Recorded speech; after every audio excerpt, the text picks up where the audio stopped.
Okay.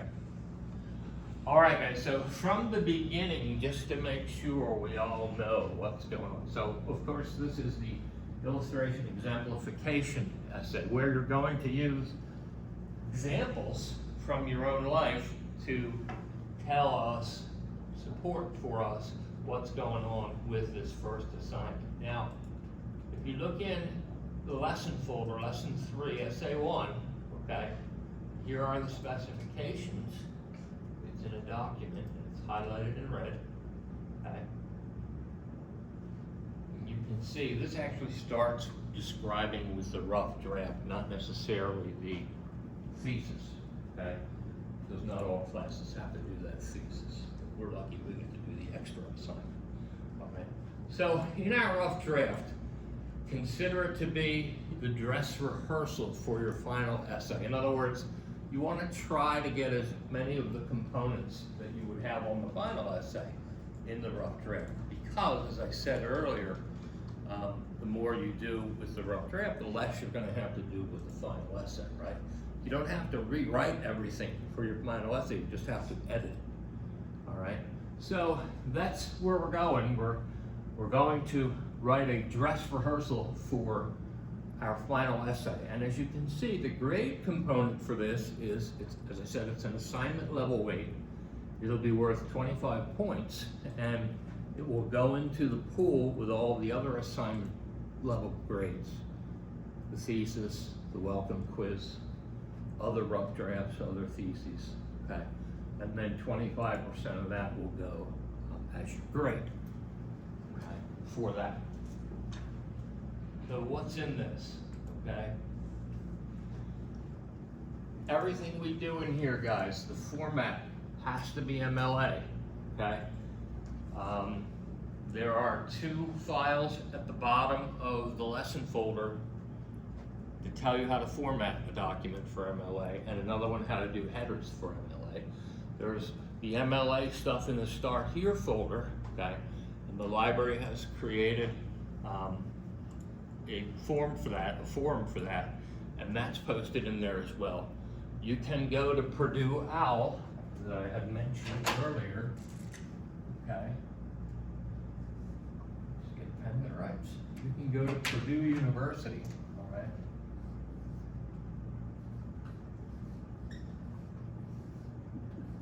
And OWL here stands for Online Writing Lab, okay? And that will tell you and show you all kinds of examples in MLA. That's the place we go to check ourselves, okay? And that's a very good site to have. Let me see if I can call it up here, and I'll show you kind of what it looks like. We do this on day 1, but I'll do it again. All right. I spelled Purdue wrong, nice. Nobody said I could spell. Click on MLA formatting and style, and this has everything you always wanted to know and were afraid to ask. Okay. Set up just like Blackboard, all the links are on the left side of the page. Okay. You can get information on the general formatting. You can see a sample page, sample paper, sample works cited. We're not doing works cited for this assignment. Okay. If you look in our lesson folder, we also have a model.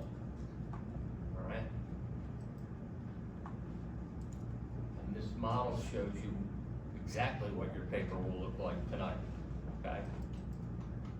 This is a draft. Okay? This is a polished draft, obviously, but it's still a draft. It started out plain and ordinary. And if you click on the bubbles on the side, it tells you what everything is. So the first bubble tells you that this is the MLA header block, all right? You can see that includes, this would be your name, and then my name, and then our class number, the date that it's due, so today, all right? And then, in this case, I use the prompt as a title, okay? You don't have to use a title if you don't want to. If you do, however, make sure it looks like this, and you can see it has initial caps, and it's centered, right? Pretty, that's the idea. Okay. Then the next bubble shows us our intro. okay? And then it segues into the body of the essay, all right? And this is the intro, the hook, and the thesis. Now, the introduction, guys, just to recap, okay? The introduction is basically me telling my audience what I think they need to know about the topic, okay? Don't assume, I get that wrong, I always think it's an E. And then when I think it's an R, I correct it and make it an E, and it's one of those words that I can never get right. We all have those words. Anyway, see, we all make mistakes, and there's a mistake. But I correct it, so we're good. The intro is me asking myself the question, what does my audience know about the topic? Okay. Now, the topic of the prompt that I chose here was the artist should not treat social issues in their performance. Okay. It's a little bit of a word variation on the actual prompt. I think it says something about rock and blah, blah, blah. But anyway, that's the idea. And so I have to ask myself a question. What does my audience know about that prompt? Do they know anything? Maybe you weren't even aware that they did that.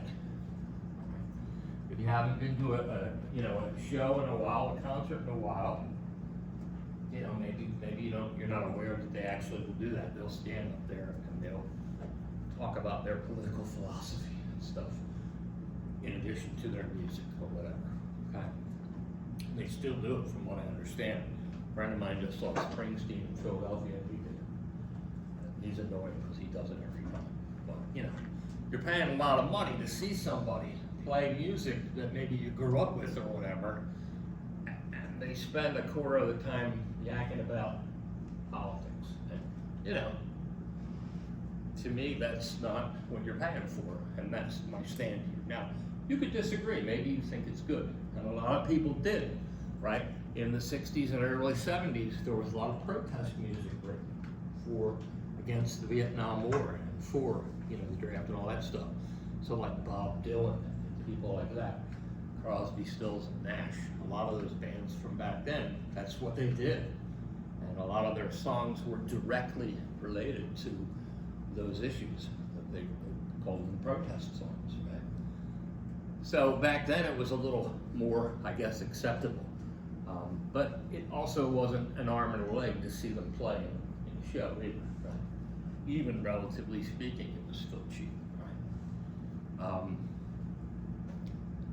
Back in the 70s, I had the opportunity to see Led Zeppelin for $7. If you don't know Led Zeppelin, they're like probably the grandfathers of rock. Okay? That's inexpensive. All right. So I asked myself the question, what does my audience know or not know? So maybe they don't know that this happens. And so what I do is I spend the first paragraph or so talking about that, and how you scrimp and save and you get the money together and you plan a date and all that stuff, and then you get there and all of a sudden they're talking about something else. And that's what the introduction is about, okay? It fills the gap, if you will, of information that maybe they don't have, right? And even if it's the most simplistic issue, guys, you can never assume that your audience knows, right? You'll see when we get to the persuasive essay, right? The topic that I chose in the model is supporting the legalization of marijuana in Georgia. But in order for me to write about that, I have to make sure my audience knows the status of marijuana in Georgia, right? And if you don't like it and or follow it, you might not know. So you have a knowledge gap there that the intro fills, right? So in that particular instance, I spend the beginning telling my reader that it's illegal in Georgia, and it's been illegal since the 1930s based on federal law, et cetera, et cetera. So I give background so that by the time you hit my thesis, which says marijuana should be legal in Georgia, you know that it's not. You know the status already. So now you know why I'm writing that way. And in this case, right, I talk about the background, right, and I spend the first part doing that, It's a little bit bigger than a paragraph, but it's also a hook too, right? It's written in an interesting way so that my reader is drawn in. That's what the hook is, right? It draws the reader in. When you watch a movie or you read a book, it usually starts off with a hook, right? For example, the movie Jaws. I love using this example. I don't know why I use it all the time. But anyway, the movie Jaws, classic movie about a shark attack, right? Begins with a shark attack. What a surprise. Why? Because it's fascinating. It's one of those things you can't look away from. Right?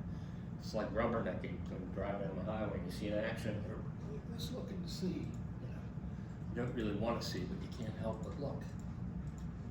It's human nature. Right? It's the same idea, right? So the movie begins with a couple sitting around a bonfire at night on the beach, and they're drinking and getting drunk. And then a guy and a girl cut away from the crowd, and they're throwing their clothes left and right as they're running down the beach.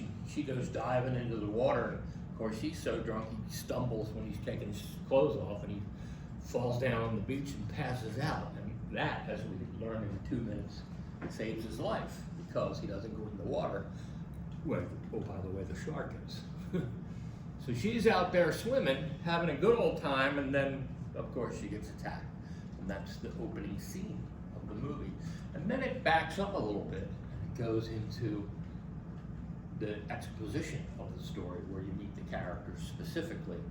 You find out the location, you see what's going on. Okay?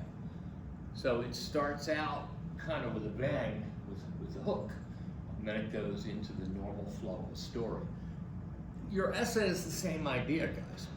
Granted, you don't have the room to have a huge, for example, hook or a huge background. So you gotta use specific words to get the effect, okay? You might not be able to write like 2 paragraphs of a hook, but you can use words to draw your reader in, okay? And phrases, okay? And if you read the first 2 paragraphs of this, it kind of draws you in. I know this because I see there's exclamation points in there, and usually there aren't exclamation points in academic writing, okay? So you kind of know it's a little different right there, all right? And the idea is that it's a little bit peppier than a dry paper because I'm trying to draw the reader in, okay? And once they're drawn in and I give them the background, then I go into my thesis. Here it is, thesis. The artist really should keep his political beliefs for another time, not the time that you and thousands of others spend a lot of money to be entertained by their music. Okay, so there's my thesis. Now my reader knows what I'm doing. Okay, now I'm going to give examples, all right, based on that thesis. And here I start with the body. You can see when we click on that, examples given to support the thesis. All right. So now everything you read is going to be from the perspective of someone who doesn't believe that artists should do that, right? And I start off right away by acknowledging the opposition's way of thinking. I start off by saying people have the right to their political opinions, and you have the right to express them. And Bruce Springsteen is an American in the American political society. He has every right to express his opinion. It's part of the First Amendment, right? And he lives under that as well as we do, right? But does he have the right to do that when he's specifically being paid to do something else? And that's the crux of my mind. And a lot of people think the other way, like I said earlier. So you can have the completely opposite opinion here and go with it as well, as long as you back it up, okay? Now, we have this thing in writing that we're going to talk about in more detail as we move through the semester, but I'm going to give you a heads up, all right? Called ethos. And you can see by the little prefix there, the ETH, that might be related to the word ethics. And credibility, okay? Street cred. That's what we're talking about. That's what ethos is, okay? And when we write, We want to have as much credibility as we possibly can. For this assignment, that means giving examples from your own life. For the two coming up, it will mean borrowing credibility from someone else. So when we do, for example, compare and contrast, I don't expect that you're going to be an expert in the two things that you pick to compare. So how do you build ethos? How do you build credibility? And you do that by borrowing it from other writers who are experts. And those we call, for our purposes, secondary sources. Okay? Same thing with the persuasive essay. Okay? You're going to give 3 supporting points backing up your thesis.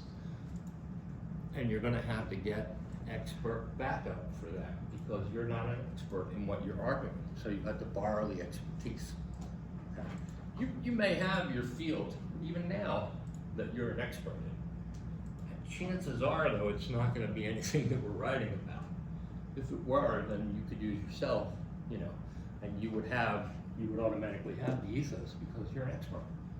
My field of expertise is, you know, English and writing, literature, all that stuff. Okay, so I actually have credibility. I've also published 7 novels, so I have writing credibility as well. And you're going to be more inclined to listen to somebody with that kind of credibility in writing than you would be, for example, if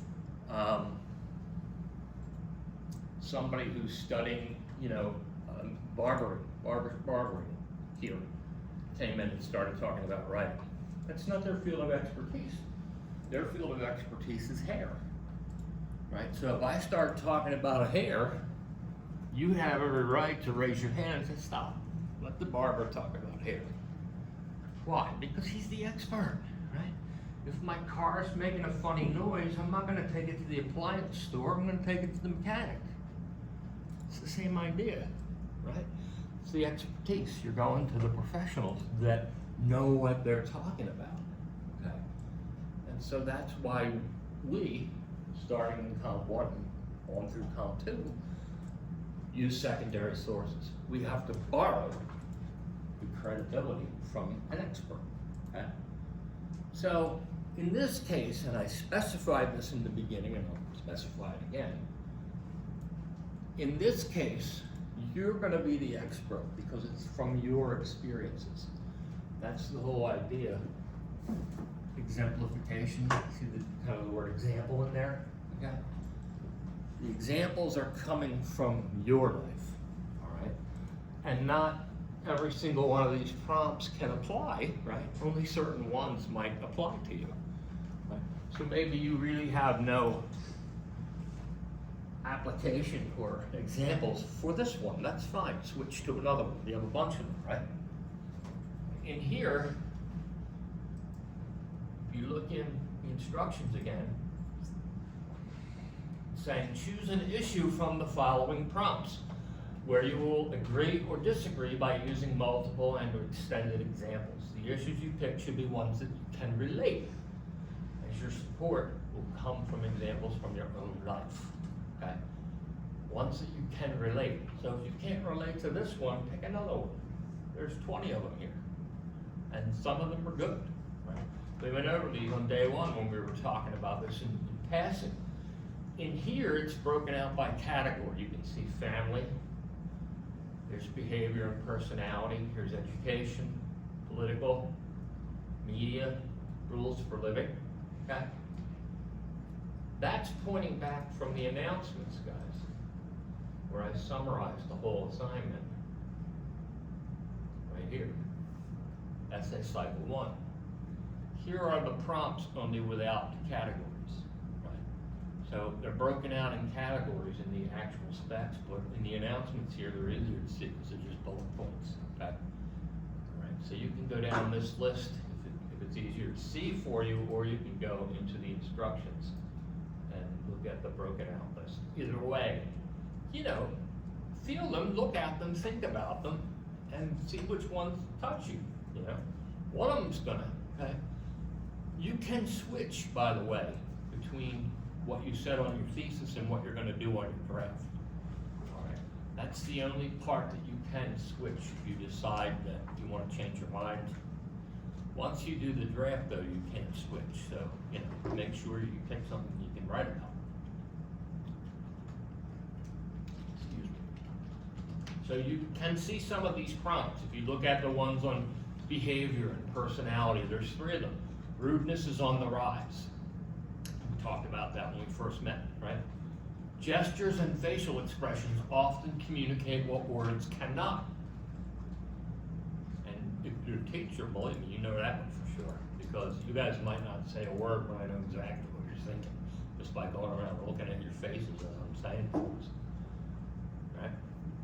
Our natural surroundings when we're growing up contribute to our happiness or unhappiness as adults. That's the whole environment argument versus hereditary.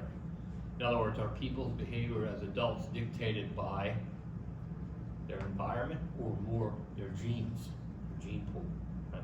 And you have people argue both sides equally, right? You have a whole camp that believes it's all genetic, right? This guy's a good person, has a good job, a good family, successful, blah, blah, blah, because he was genetically predisposed to be that way. Or did he have an advantage because he had a good environment when he grew up, right? In other words, can somebody coming from a bad environment be a good adult or not? And there are people that believe, both ways. There's no right or wrong answer here. It's all how you feel and what you can show in your examples, right? The education tab. The best courses are the difficult ones. Students at schools with enforced dress codes have better behavior than students at schools without such codes. Politics and social issues. Drug and alcohol addiction does not happen to just bad people. Okay? That's a hotbed issue too. A lot of people think that, if you're an alcoholic or a drug addict, you're a scumbag. Back that up by example, maybe the examples in your life are, okay? That doesn't make you right or wrong, right? This is subjective, okay? Media and culture, the internet divides people instead of connecting them. Good art can be ugly. A craze or a fad reveals something about the culture that it arises in. And then the one that I did in the model, the best rock musicians treat social and political issues in their songs. And then we have rules for living. Lying may be justified by the circumstances. That's always fun. And friends are always people you can't trust. That's another good one. That makes people cry sometimes. If you think about it, because, think about your best friend and whether you trust them or not, and how much. Right? Trust in degrees usually, right? When you meet somebody, that trust level is here, but then as you get to know them, it either goes up or goes down depending on the person, right? It's very rare that you can completely trust someone. And also you can branch off of that and say to yourself, if someone breaks your trust, can they get it back? So the common example here is if you're in a relationship and the person cheats on you, can you ever get past that and forgive them? Can you ever trust them again? And there are equally both sides of that issue, right? There are people that feel, yes, you can. And there are people that feel, no, that's it. One and done. So it's something to think about. Right? Even if you have to do this again or you haven't done it yet, guys, this really shouldn't take that long. Pick the one that speaks to you, okay? The hardest part about this assignment is going to be formatting it, and that's not hard, all right? We're going to go over that just to show you how not hard it is, all right? So here's the step-by-step, okay? Part 1, like I showed you in the background, like I showed you in the model. Part 1 is comprised of a hook, the background, and the thesis, okay? At the very least, the thesis. The hook and the background aren't required, okay? Can it help your essay if you have the little background there? Yes, it can, because remember, you have to think about what your audience knows. And this is the opportunity to fill in any gaps that you think may exist, okay? So if you think that your audience might not understand where you're coming from, this is where you explain it, the background, okay? So you talk about what you're doing, you talk about any necessary background that your audience needs to know, be aware of your chosen issue and its positions, and then you hit the thesis. The thesis is the last thing that you do before you actually get into the body of the essay. And that makes sense because the thesis is the topic sentence, the main idea. So once you give me the topic sentence, then you launch into the topic, okay? So the thesis will be the last sentence or two before you actually launch into the body, the examples, okay? That's part one. Part two is the body itself, and this is the examples. Now this is gonna vary, right? You may use one example, right? You only need 500 to 750 words, I think it is, which is 2 to 3 pages, okay? So sometimes that could be one big example, maybe 2. Sometimes it's 4 little examples, whatever you need, okay? Just don't go beyond, much beyond the 750 words. It's a minimum and a maximum. As many people will have trouble keeping it under 750 as will having reached 500. Okay? Some people are very verbose when they write, when they start writing. Rein it in. You want to keep it in that, between those two things. Now that counts everything, guys, including the MLA header block, right? When we get into secondary sources, it will also include the works cited stuff. Right? So that word count is complete. You don't have to do extra, right? Because you did an MLA header block or a big works cited page. It all counts, okay? So your examples from your own life that will support why you agree or disagree with your chosen issue. Again, depending on what you pick and how you feel about it and your experience with it. Could be a couple, could be 1, could be 4, whatever, okay? You're not using secondary sources here, guys. And I say this every semester, and every semester I always get somebody who uses them anyway. You're not using secondary sources. If you do, you'll get it drawn to your attention and you'll have to remove them, okay? And you'll obviously lose points. It'll be great. Not a lot, but just enough to make you take them out, okay? You're not using them here, all right? Just keep that in mind as you go because you may be tempted to, and that's fine. Keep that in mind because you're going to be using that later. And then the final part is the conclusion. And this is a general restatement of your intro or your thesis, okay? Depending on what you wrote. General restatement or a reiteration of your intro, and make sure that you're not adding anything new. And that applies to every conclusion that you ever do, guys. The conclusion is supposed to be a wrap-up, a summary, right? It's not a place to put anything new because if you put something new, your reader then gets confused because there's no explanation for it. You're just stating it and it's kind of hanging out there, okay? So a restatement. Let's see how I did that in the model. Okay. All right, so here's the model. Let's go back a little bit. So my intro got a little out of hand here, but it also advanced my topic, so it's okay. All right. And here's my thesis. You paid to see a concert, not a political rally. The artist really should keep his political beliefs for another time. Not the time that you and thousands of others spent a lot of money to be entertained by their music. And then I give examples. And then at the end, here we go. We started off right here. In conclusion, what does that tell me as the reader? It tells me you're almost done. Here comes the wrap up. Okay. In conclusion, political opinions are fine to express.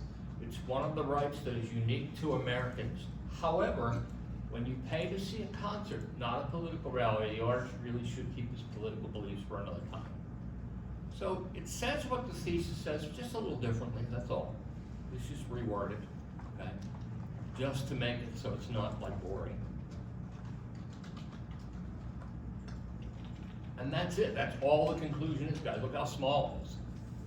It's literally my thesis with the words in conclusion in front of it. That's all it is, okay? And this essay, the model, happens to be 611 words, so it's right in the middle of the word count. It's perfect. Okay. It's roughly 250 words a page, roughly. So that's why I don't go by page count, guys, because things like the MLA header count, and that would count if you're talking pages. Okay. So that's the structure, guys. And if you look again at the specs, okay, a couple of other points. All right, make sure you use transition words and phrases. And I just pointed out to you in conclusion is a transition word and phrase, okay? When we use paragraphs, guys, we move to a new paragraph when we move to a new idea, okay? The idea changes, the paragraph changes. That's the general idea of paragraphs. Now, it gets a little bit more intricate than that, but in a nutshell, that's the idea, okay? Because when you have a short essay like this, 2 or 3 pages, the idea is not really changing, but your thoughts are changing, your examples are changing, things like that. And when they change, you kind of have to use a transition in between to indicate that change. So if I'm going from example 1 to example 2, I might say, furthermore, and then example 2.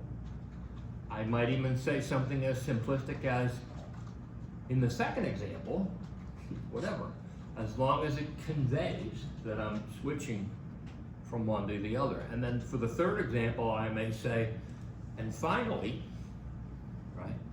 And instead of in conclusion, I could say in some summary, I could say wrapping it all up, blah, blah, blah, whatever.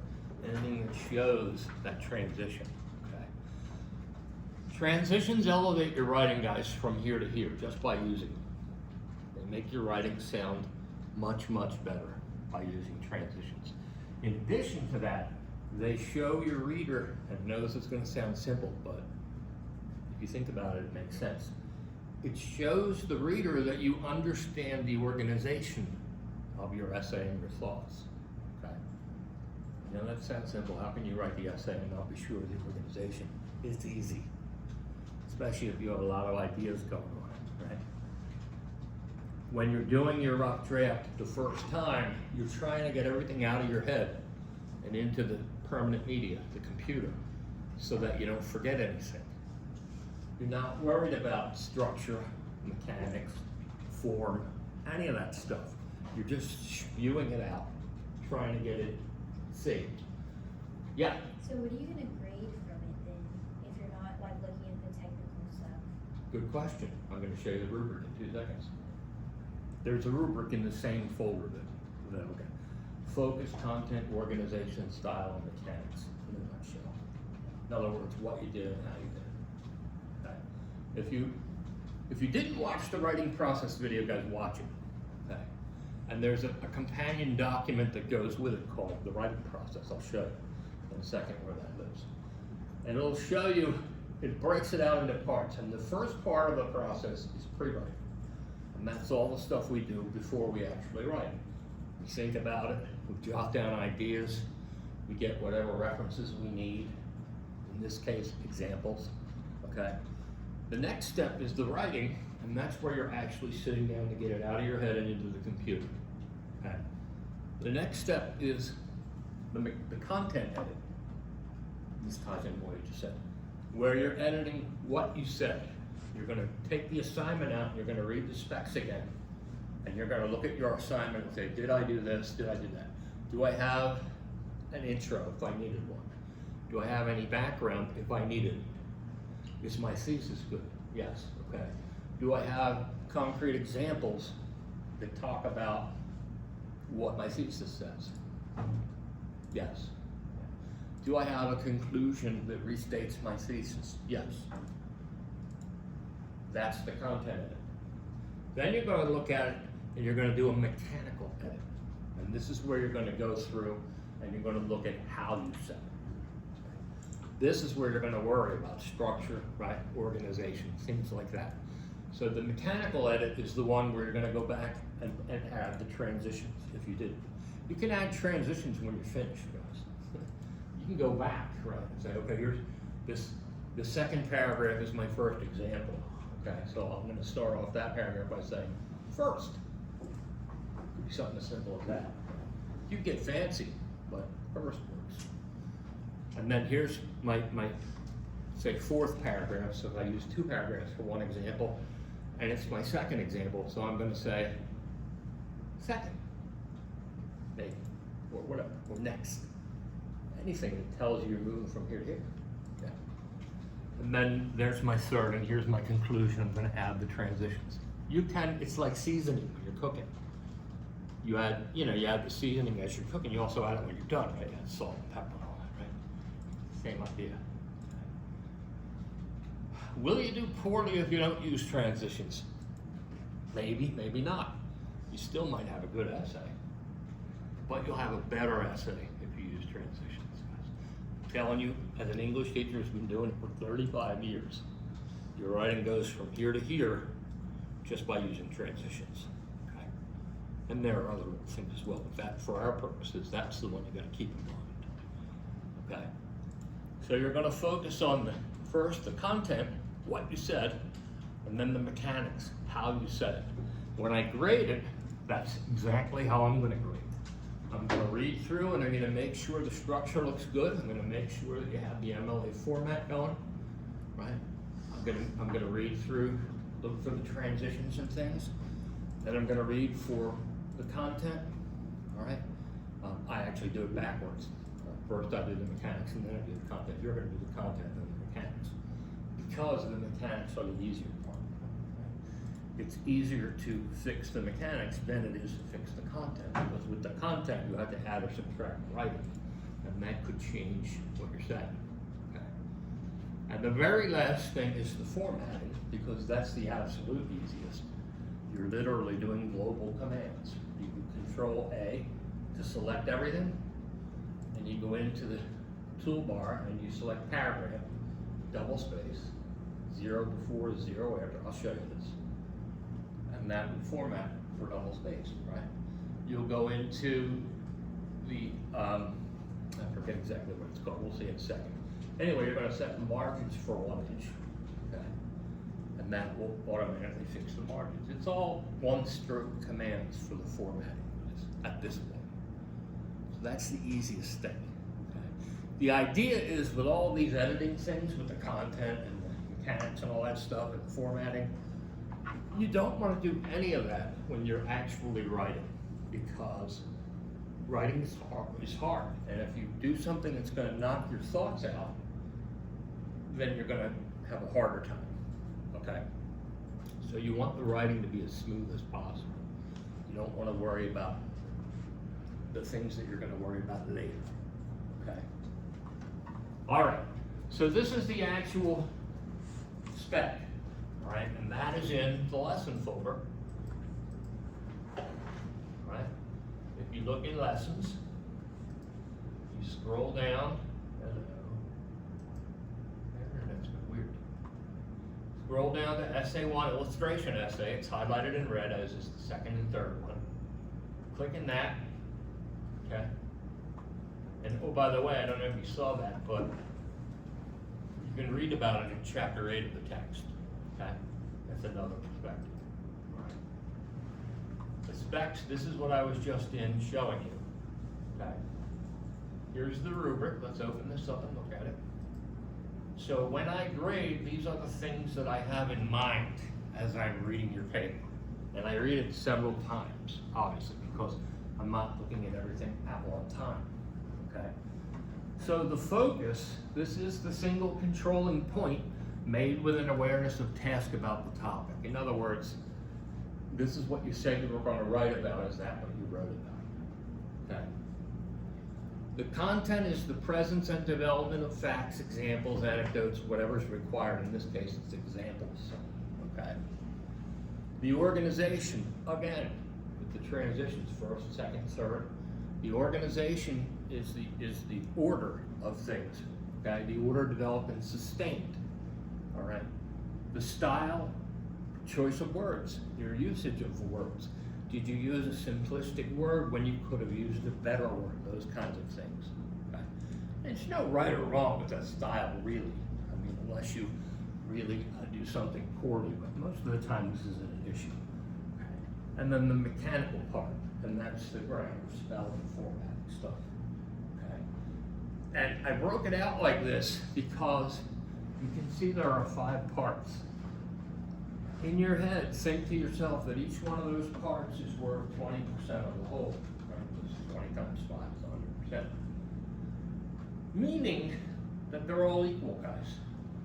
So if you turn out a perfect paper in terms of content and focus, organization, you said what you were supposed to say, it was good, etc., but you decided to skip the mechanic stuff, you turn it into a big block of writing without any format, you're risking 20% of your grade, okay?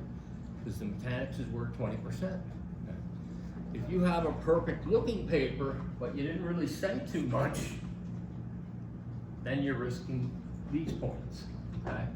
The idea is, in order to get the whole 100% or close to it, you have to have everything. Okay? The purposes of the writing process on task and on time, and that's part of the on task thing, is to make sure that you do all this. Okay? This is another reason. Now, this is in a perfect world, guys. Okay? We don't live in perfect worlds. We just try our best. Okay? This is another reason why we tell students, please don't wait for the deadline to do things, because in reality, if you're doing it right, there's a lot of stuff to do. It's not a simple matter of throwing something together at the last minute. Okay? And unless you're used to writing in MLA style regularly, it's a little challenging. It's still challenging for me. I know what it's supposed to look like, but I might have to look stuff up because I don't write it in every day. Okay? It's one of those things. It's like learning a foreign language. If you don't use it all the time, you're going to lose it. Okay? You need to use it all the time. Otherwise, you're going to have to double check and look stuff up. And that's the idea. Okay? So that's the rubric for the assignment. What else is in here? The model. We just went over the model. Okay? And again, the model, if you click on the bubbles, will tell you what each part is. Okay? You can emulate this, not copy, emulate. That means in the style of. Okay? Now I have mistakes in here that I'm seeing even as I'm looking at this, because in our world, okay, in our world, we don't use contractions.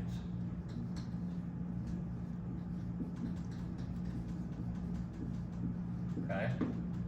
No contractions. So where you see me using this you've, I would tell you in your report, no contractions. Okay? So that should be you have. And it's the difference between formal and informal writing. Contractions denote informal writing. This is formal writing. Okay? So you want to try to be formal. When you're writing numbers, guys, anything less than 3 digits, okay, like for example,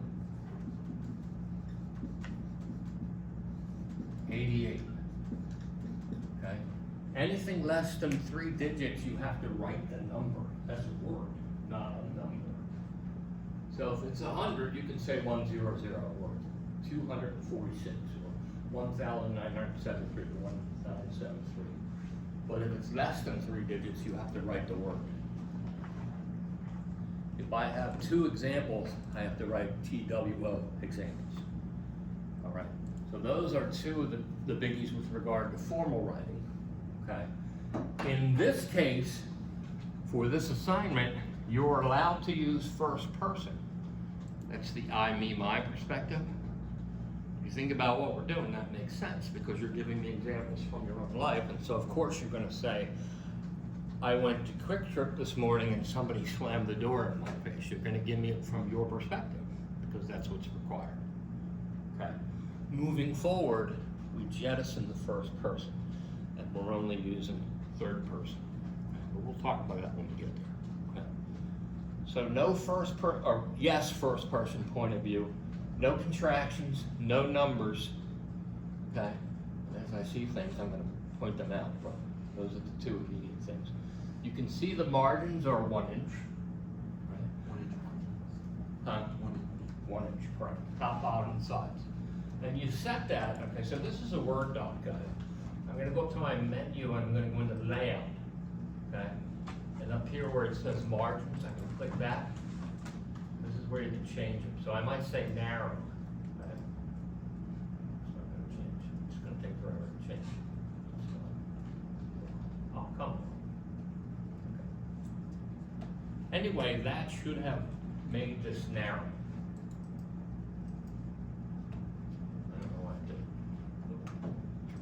Oh, we're getting the circle of death. It's thinking. Word number, okay. See what happened with the margins? Look how thin they are, okay? Now watch what happens when I change it back to 1 inch. See the space? Okay. Why do we do that? Everything has a reason, guys, and the reason for this, or one of the reasons for this, is that back in the day when we would print our assignments and turn them in physically, right, the person reading them needed space to make comments, right? And so that's where those big margins come from, okay? Same thing with the double spacing, guys. So when you're normally writing your essay, it might not be defaulting to double. It might look like this.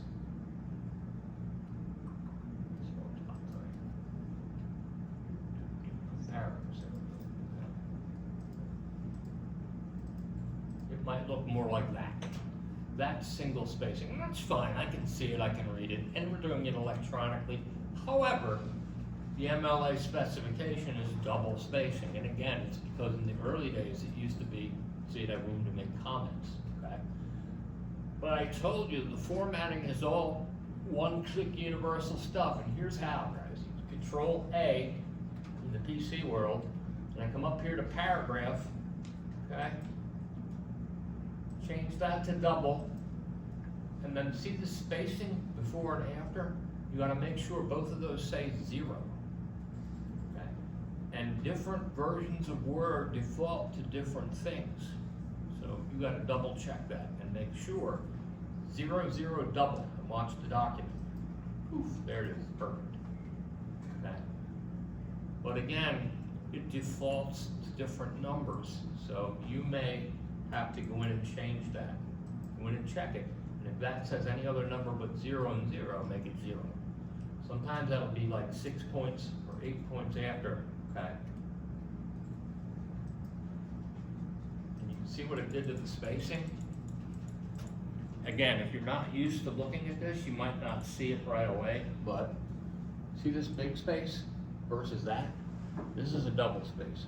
This is a double space plus that 8 points of space, where it's at after, and then it's an 8. Okay. So what I gotta do is I gotta go into that and I gotta change both of those to 0. Keep your eye on the document. Control A. There, 0. Oh gosh, it defaulted to 8. I gotta change it. So I go in here and I make that a 0. See how now it's all even? Everything's perfect. That's the idea. You want it to be even and perfect. Okay. Questions about the model, the content, or how it got there? We're all good? Okay. Oh, I want to show you where, all right, in the lesson folder, under Foundations. Highlighted in red, you see writing process. There's a different video on the writing process. But if you click this document, This is what you're gonna see in the background in that video of the lecture, me talking about the writing process. This is what I'm talking about, okay? There's the goals on task and on time. There's how it breaks it out into parts. Okay? Very simple, but a lot of stuff behind it. So again, you may want to watch that video. Won't take long. It's a short video. Okay? And again, that is in the foundation school. There's lots of things in here, guys. For example, for brainstorming, if you need ideas. Okay? There's some good stuff on outlining, which is a nice pre-writing technique. Paragraph. If you don't write regularly, guys, you might not be good at figuring out how to do a paragraph. There's no shame. That'd be like me under the hood of a car not knowing something. I have no idea how it works. I pour gasoline all over it and it runs. I have no idea. I gotta go to a mechanic. It's the same idea, guys. If you're not used to this, if you haven't done it in a while, or whatever, there's no shame in looking and discovering, right?